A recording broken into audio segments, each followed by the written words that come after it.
राम मंदिर चढ़ावा चोरी मामले पर यह बड़ी खबर है। पीएमओ ने राम मंदिर ट्रस्ट से जानकारी मांगी थी और डीएम के जरिए यह जानकारी मांगी गई थी। बीजेपी नेता रजनीश सिंह के पत्र पर यह संज्ञान लिया गया था पीएमओ की तरफ से। ट्रस्ट ने एसआईटी जांच का हवाला देकर जानकारी नहीं दी थी। अभिजीत ने अभी यही खबर कंफर्म की है कि हां ऐसा हुआ था। अब पीएमओ जानकारी मांग रहा है अगर, तो उनको यह कहा जा रहा है कि एसआईटी जांच चल रही है, अभी जांच नहीं दी, इस बारे में जानकारी नहीं दी जा सकती। एफआईआर के मामले में यह कहा जा रहा है कि ये अगर तहरीर जो है, वो शिकायत जो है अगर ट्रस्ट की तरफ से दी जाती है तो पुलिस इस मामले में एफआईआर दर्ज कर सकती है।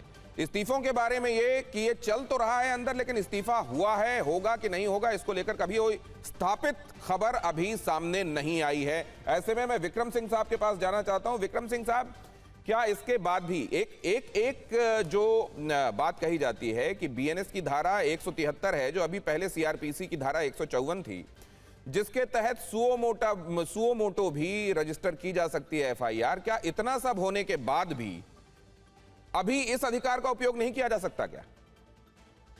दिनेश जी और सभी विद्वान पैनलिस्ट को मेरा प्रणाम।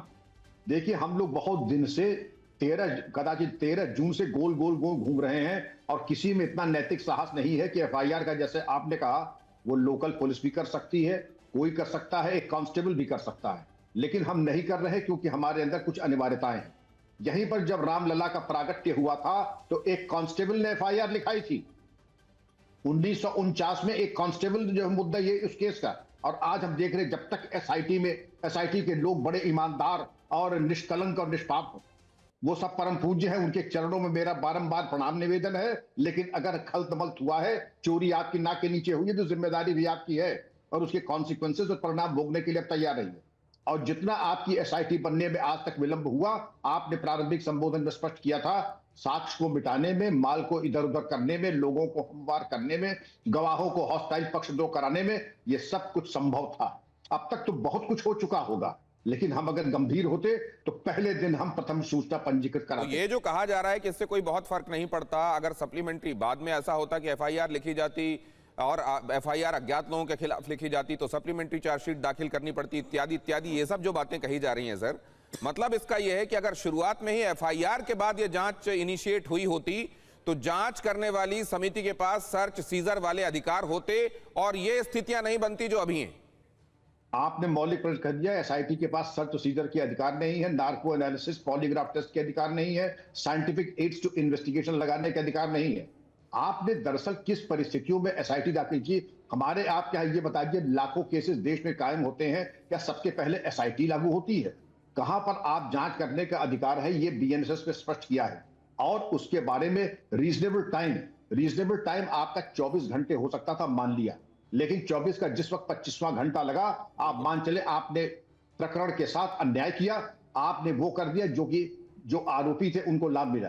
एफआईआर में कहीं नहीं लिखा, एफआईआर में ये भी लिखा है, ये एनसाइक्लोपीडिया ऑफ इंफॉर्मेशन नहीं है। जितनी भी सूचना है 1 लाइन 2 लाइन की, इस तरीके से मामला गड़बड़ हुआ और इसमें वहां के जो संचालक मंडल है वो संदेह में है, नाम आप जानते लिखा दीजिए, बाद में नाम विलुप्त भी हो जाते हैं, नहीं तो कहती इतने लोग ये, और उसके बाद कुछ अज्ञात। लेकिन कुछ न लिखाना ये दिखाता यह है कि कानून की जानकारी तो है, लेकिन आपके अंदर इतना नैतिक साहस नहीं है कि आप एफआईआर लिखा सकें, क्योंकि प्रकरण इतना बड़ा है कि एफआईआर लिखाने के लिए ये कोई भी लिखा सकता है।